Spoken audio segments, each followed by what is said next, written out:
বলো, এই যে বলো, এটা কি?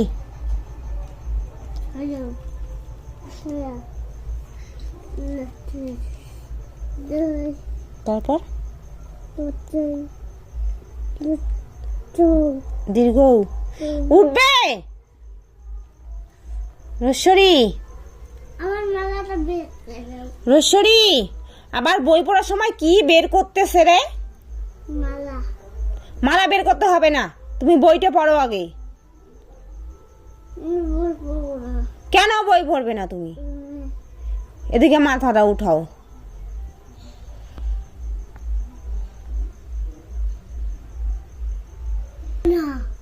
কেন পড়বে না বই? এমনি কেন?